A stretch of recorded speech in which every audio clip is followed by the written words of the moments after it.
الحمد لله نحمده ونستعينه ونستغفره ونؤمن به ونتوكل عليه ونعوذ بالله من شرور أنفسنا ومن سيئات أعمالنا من يهده الله فلا مضل له ومن يضلله فلا هادي له وأشهد أن لا إله إلا الله وحده لا شريك له وأشهد أن سيدنا ونبينا ومولانا محمدا عبده ورسوله أرسله الله تعالى إلى كافة للناس بشيرا ونذيرا وداعيا إلى الله بإذنه وسراجا منيرا صلى الله تعالى عليه وعلى آله وأصحابه وأزواجه وذرياته وأهل بيته وطاعته أجمعين أما بعد فقد قال الله تبارك وتعالى في القرآن المجيد والفرقان الحميد أعوذ بالله من الشيطان الرجيم بسم الله الرحمن الرحيم سبحان الذي أسرى بعبده ليلا من المسجد الحرام إلى المسجد الأقصى الذي باركنا حوله لنريه من آياتنا إنه هو السميع البصير صدق الله مولانا العظيم إن الله وملائكته يصلون على النبي يا أيها الذين آمنوا صلوا عليه وسلموا تسليما اللهم صل على محمد وعلى آل محمد كما صليت على إبراهيم وعلى آل إبراهيم إنك حميد مجيد. بزرگان محترم، اللہ تبارک و تعالیٰ کا یہ بڑا کرم اور احسان اور فضل ہے کہ اس کریم ذات نے مجھے اور آپ کو دین کا اہم فریضہ نماز جمعہ ادا کرنے کے لیے یہاں جمع فرمایا. ہم دعا کرتے ہیں کہ اللہ تبارک و تعالی ہماری اس نماز جمعہ کو اور ہماری اس اجتماع کو اپنی بارگاہ میں قبول و منظور فرما کر اسے ہم سب کے لیے دنیا اور آخرت میں نجات اور ہدایت کا ذریعہ بنا دے. آمین. اسلامی کیلنڈر کا 7واں مہینہ رجب جس سے ہم گزر رہے ہیں، یہ مہینہ حرمت والا، عزت والا، رسپیکٹ والا مہینہ ہے. جو لوگ اس میں کوئی عبادت اور نیکی کرتا ہے تو اللہ تبارک و تعالیٰ اس کو اس کا اجر زیادہ عطا فرماتے ہیں دوسرے مہینوں کے مقابلے میں. اور اگر کوئی آدمی اس میں گناہ کرتا ہے تو اس کا بوال اور اس کا وبال بھی زیادہ ہوتا ہے. اللہ تبارک و تعالیٰ اس کے جو باقی دن ہیں ہم سب کے لیے عافیت، نیکیوں کے ساتھ، تقوی کے ساتھ اللہ تعالیٰ مکمل فرمائے. آمین. اس ماہ مبارک میں ایک بہت ہی عظیم کارنامہ امام الانبیاء، سرتاج الانبیاء جناب حضرت محمد مصطفیٰ صلی اللہ علیہ وسلم کے ساتھ پیش آیا، اور وہ ہے معراج کا واقعہ. علماء فرماتے ہیں کہ 27 رجب کو حضرت صلی اللہ علیہ وسلم کو اللہ تبارک و تعالیٰ نے مسجد حرام سے لے کر مسجد اقصیٰ تک اور پھر وہاں سے لے کر 7 آسمانوں پر اور وہاں سے جہاں تک اللہ نے چاہا وہاں تک اپنے نبی کو سیر کروائی. اور اللہ تبارک و تعالیٰ فرماتے ہیں اس لیے ہم نے اپنے نبی کو بلایا تاکہ ہم ان کو ہماری عجائبات کائنات کی ان کے سامنے رکھ سکے، ان کو بتا سکے. چنانچہ 5 مرحلوں میں آپ علیہ الصلاۃ والسلام مسجد اقصیٰ سے، مسجد حرام سے لے کر 7 آسمان کے اوپر پہنچے. سب سے پہلے مسجد حرام سے مسجد اقصیٰ تک حضرت صلی اللہ علیہ وسلم براق سواری کے اوپر پہنچے، اور پھر مسجد اقصی سے لے کر علماء اور سیرت نگار فرماتے ہیں کہ وہاں سے ساتوں آسمان کے اوپر فرشتوں کے پروں کے اوپر پہنچے، اور 7 آسمان سے لے کر سدرہ تک حضرت جبرائیل علیہ السلام کے پروں پر پہنچے، اور پھر سدرہ سے لے کر جو ہے ایک سواری، اس کے اوپر آپ علیہ السلام جو ہے مزید اوپر پہنچے جہاں تک اللہ تعالیٰ کو منظور تھا۔ آپ علیہ السلام کو اللہ تعالیٰ نے بلایا، اور کیوں بلایا؟ اس لیے کہ اللہ تبارک و تعالیٰ اپنے نبی کو بتا سکے امت کے حالات، کہ دنیا کے اندر رہتے ہوئے تمہاری امت فلاں کام نیکیاں کرے گی تو اس کا یہ اجر، اور اگر کوئی گناہ کا کام کرے گی تو یہ اس کا جو ہے بدلہ اور اس کی یہ سزا ہوگی۔ معراج کی رات میں اللہ کے نبی صلی اللہ علیہ وسلم جب اوپر پہنچے تو سب سے پہلے اذان کی آواز سنی۔ اس سے پہلے آپ علیہ السلام نے وہ آواز نہیں سنی تھی۔ روایتوں کے اندر آتا ہے ایک فرشتہ نمودار ہوا اور اس نے اللہ اکبر کہتے ہوئے اذان دی۔ پھر آپ علیہ السلام کے اوپر اذان کے بعد 50 نمازیں فرض ہوئی۔ جب واپس تشریف لائے، 6 آسمان پر حضرت موسیٰ ملے، کہا کہ میں امت کے حالات سے بہت اچھی طرح واقف ہوں اور پہلی امتوں کے حالات سے باخبر ہوں، لہذا اللہ تعالیٰ کے پاس جائے اور تخفیف اور کم کرائے۔ چنانچہ 9 مرتبہ آپ علیہ السلام جاتے رہے اور 5 کم ہو کر 5 رہ گئی۔ اللہ حضرت موسیٰ علیہ السلام نے کہا کہ تمہاری امت 5 نماز بھی نہیں پڑھ سکے گی، لہذا واپس جاؤ۔ اللہ کے نبی نے فرمایا اب مجھے شرم آتی ہے بار بار تخفیف کے لیے، لہذا میں اس پر راضی ہوں۔ اور اللہ کے نبی کو یہ بھی بات تھی ذہن میں، بعض علماء فرماتے ہیں کہ کہیں ایسا نہ ہو کہ اور 5 معاف ہو جائے اور امت کے پلڑے میں کچھ بھی باقی نہ رہے۔ اللہ تبارک و تعالیٰ نے 5 نماز فرض کی، لیکن اللہ نے فرمایا کہ وہ تمہاری امت 5 پڑھے گی، ہم اس کا اجر 50 نمازوں سے بدل کر دیں گے، یعنی 5 کا ثواب 50 کے اوپر ملے گا۔ اللہ تعالیٰ ہم سب کو جو ہے اس 5 نمازوں کو جماعت کے ساتھ، پابندی کے ساتھ، سنت کے مطابق پڑھنے کی توفیق عطا فرمائے۔ نماز، اللہ کے نبی فرماتے ہیں کہ یہ میری آنکھوں کی ٹھنڈک ہے۔ نماز یہ مومن کی معراج ہے۔ اور حضرت بلال رضی اللہ تعالی عنہ سے آپ علیہ السلام فرماتے تھے کہ بلال اٹھو اور میرے سینے کو سکون پہنچاؤ، ٹھنڈک پہنچاؤ، اذان کہو تاکہ لوگ جمع ہو جائے مسجد میں، اور تمہاری اذان سے اور لوگوں کے جمع ہونے سے جب ہم اللہ کے سامنے کھڑے ہوں گے تو ہمارے دلوں کو ٹھنڈک پہنچے گی۔ معلوم ہوا کہ نماز جو ہے یہ اللہ تبارک و تعالیٰ سے قرب حاصل کرنے کا سب سے بڑا ذریعہ ہے۔ اسی لیے روایتوں میں آتا ہے کہ اللہ کے نبی فرماتے ہیں کہ جب تمہارا ارادہ ہو اللہ سے بات کرنے کا تو نماز کے لیے کھڑے ہو جاؤ، اور جس وقت آدمی نماز کے اندر ہوتا ہے تو گویا وہ اللہ تعالیٰ سے گفتگو اور بات چیت کرتا ہے، اور جس وقت سجدے میں ہوتا ہے اس وقت اللہ تبارک و تعالیٰ کی رحمتیں سب سے زیادہ ہوتی ہے اس بندے کے اوپر۔ لیکن نماز، یہ نماز سیکھنا پڑتی ہے۔ نماز وہ قابل قبول ہے جو سنت کے مطابق ہو۔ اگر کسی کی نماز سنت کے خلاف ہو تو وہ نماز نہیں ہے۔ چنانچہ سنت کے مطابق نماز کا کیا مطلب؟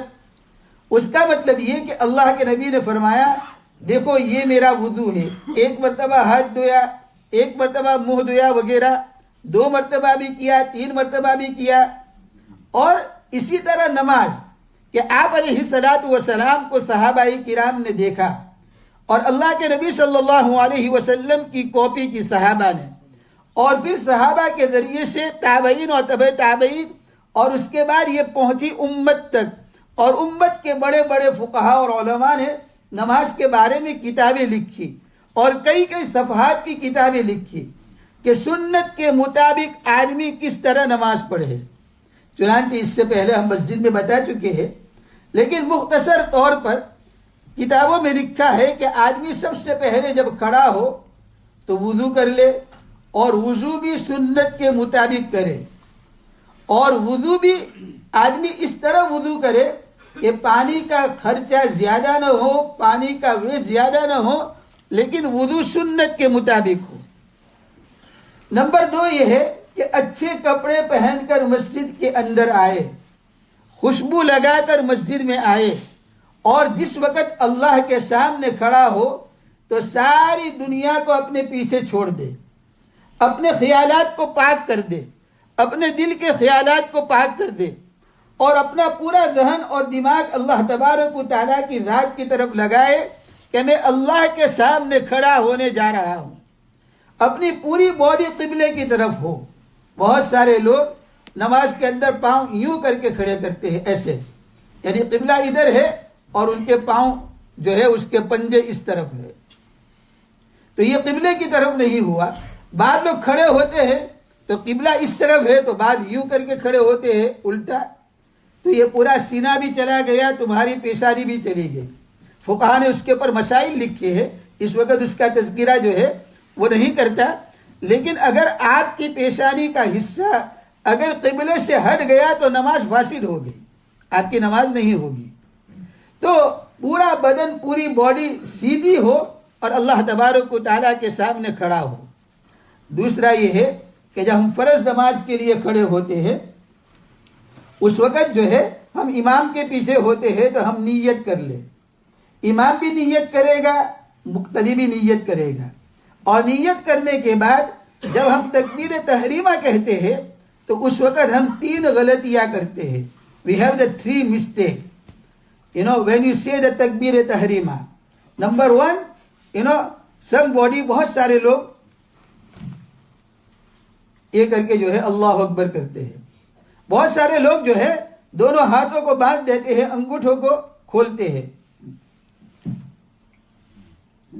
بہت سارے لوگ جو ہے وہ مسجد کے اندر آتے ہیں جلدی جلدی، امام صاحب نماز پڑھا رہے ہیں اور ہماری رکعت چھوٹ نہ جائے، یا امام صاحب رکوع میں ہے تو ہم جلدی سے آ کر کیوں کر کے جو ہے رکوع میں جوائنٹ ہو جاتے ہیں.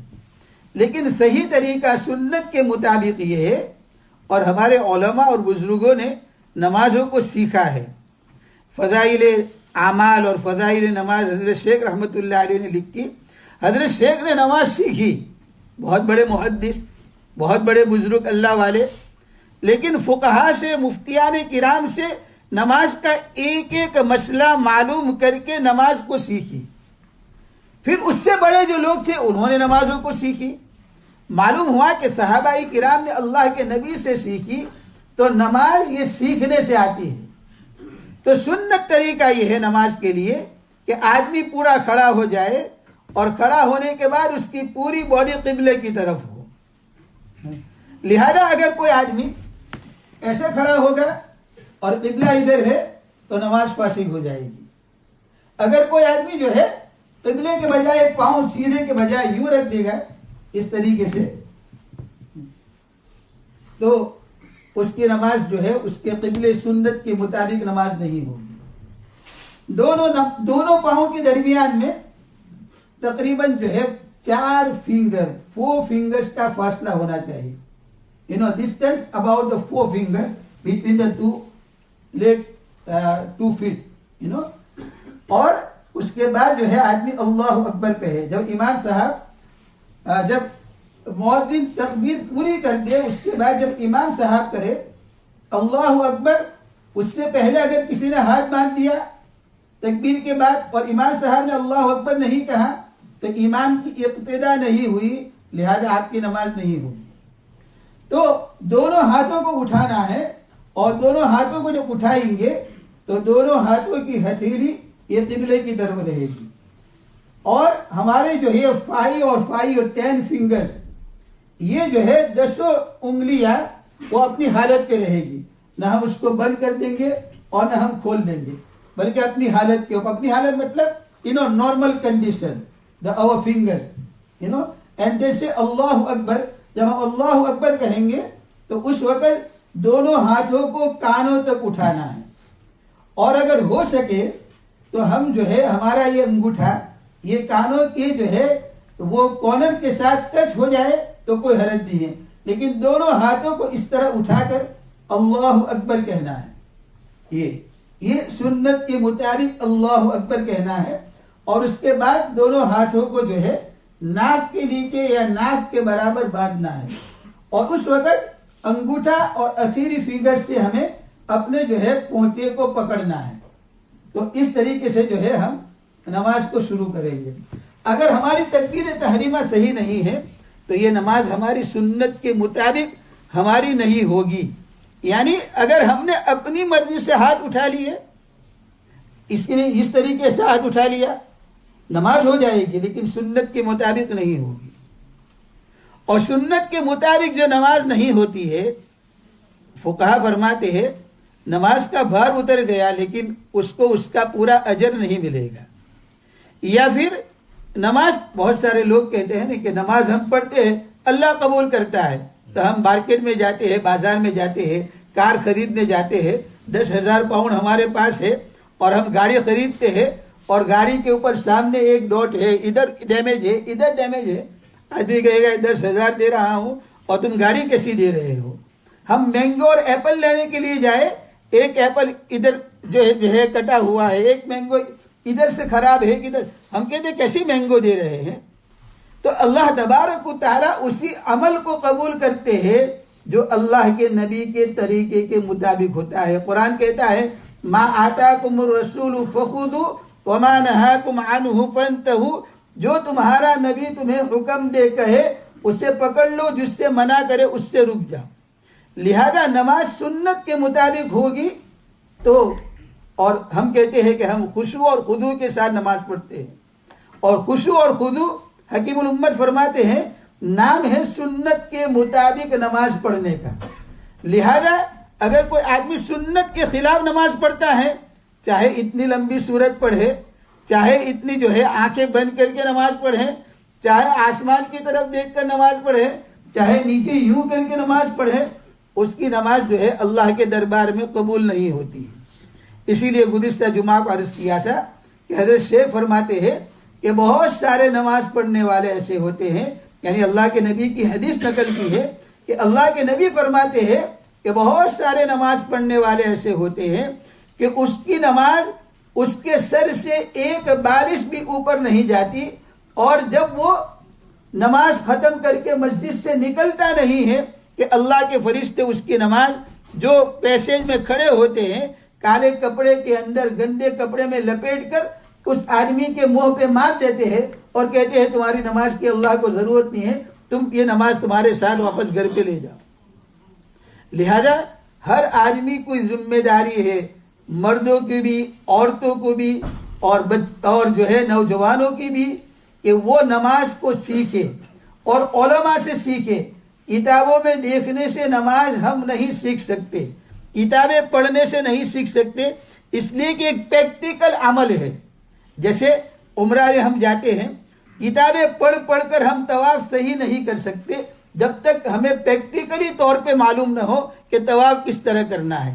تو نماز بھی ہم اسی وقت سیکھ سکتے ہیں جب ہم پریکٹیکلی کسی کو دیکھیں یا ان سے سیکھیں کہ ہاتھ کس طرح اٹھانا ہے، ہاتھ کس طرح باندھنا ہے، رکوع کس طرح کرنا ہے۔ ایک اور غلطی ہو جاتی ہے، وہ یہ ہے کہ چونکہ ہم انگلینڈ میں رہتے ہیں اور جو ہے اس کے اندر مختلف مسالک کے لوگ رہتے ہیں، کوئی شافعی مسلک کو فالو کرتا ہے، کوئی حنبلی، کوئی مالکی کو، اور کچھ ایسے بھی لوگ ہیں جو کسی امام کو نہیں مانتے۔ بہت ساری مرتبہ ہم یہ سمجھتے ہیں کہ فلاں ہاتھ اس طرح اٹھاتا ہے، وہ یہاں ہاتھ باندھتا ہے، وہ یہاں جو ہے ایک ہاتھ کو ادھر سے ادھر باندھتا ہے، کوئی ادھر باندھتا ہے، میں بھی جس طرح چاہوں باندھوں، اس لیے کہ اس کے لیے جائز ہے تو میرے لیے جائز کیوں نہیں ہے؟ نہیں تو ہم نہیں باندھ سکتے۔ اگر ہم جس امام کو ہم فالو کرتے ہیں، ہم حنفی ہے، شافعی ہے، مالکی ہے، حنبلی ہے، جو بھی ہے، ہم اس کے مطابق عمل کرنے کے پابند ہیں۔ اگر ہم اس کے مطابق عمل نہیں کریں گے نماز نہیں ہوگی ہماری۔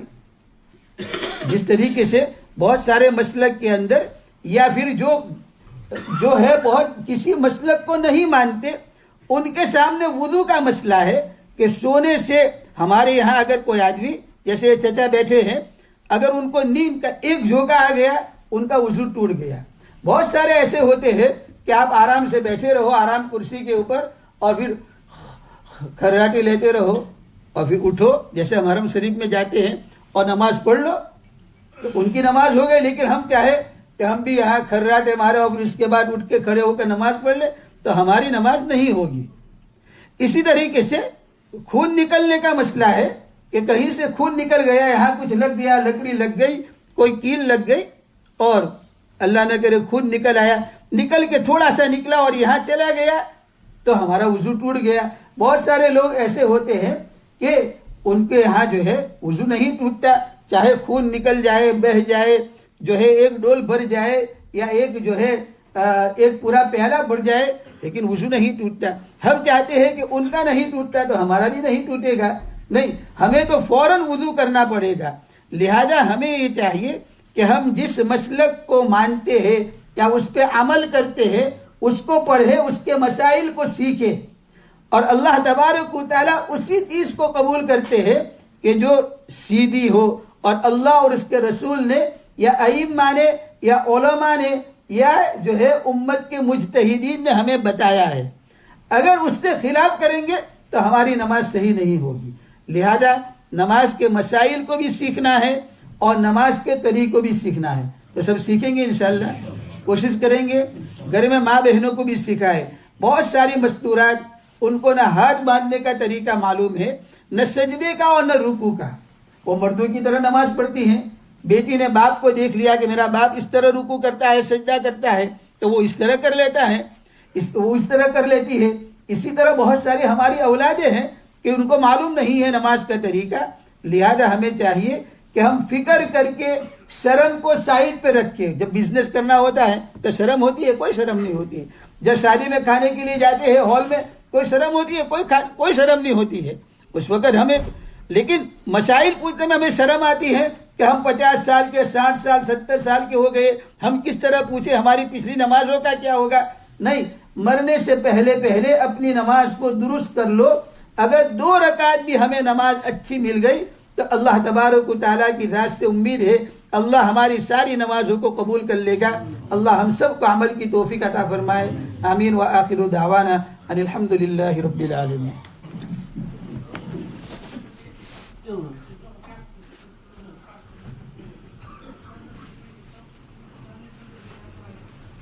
اللہ اکبر اللہ اکبر.